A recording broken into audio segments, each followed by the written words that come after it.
All right, guys, welcome back to the channel. So today we're going to be replacing this gray switch with the black switch. Now that I figured out how to wire it, I'm going to go ahead and rewire it and wire it the correct way. Either I'm going to find a hot wire that works with the ignition, the fog light wire obviously, or I'm just going to run it straight, but at least the indicator will work. And if I do leave the lights on, the little green light will be on and I'll know. So we're going to go ahead and do that real quick, and then it should be a short video.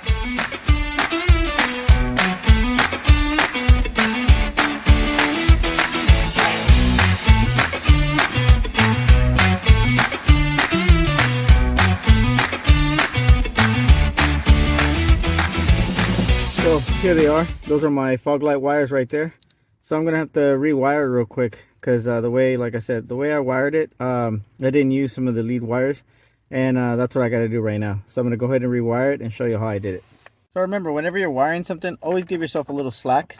It'll make it easier to work, and you could always, zip tie these extra wires underneath your dash. It's not a big deal, but always give yourself extra wire. All right, so here it is. Now, on your aftermarket fog light wires, you should have a ground negative, then you should have a power supply for your fog lamps, then you should have the battery power supply for left and right fog lamp. There's two wires right there.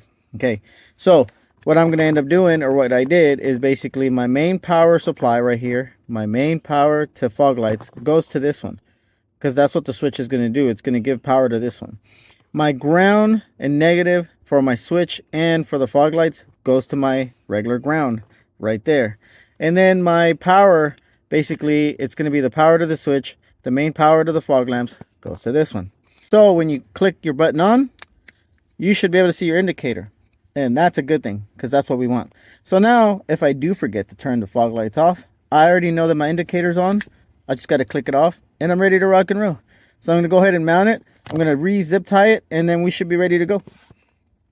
Now, one of the cool things about this is that now I have a factory switch with a factory plug, and all I gotta do is plug it in and then go ahead and insert my switch in the way it should be, and that's it. Now I got the indicator on and off, and it's great because at least I know now that my fog lights are on and off, and I don't have to worry about forgetting, because now I could see the little green light. It's pretty cool. This is exactly what I wanted. So all right, guys, well, thanks for watching.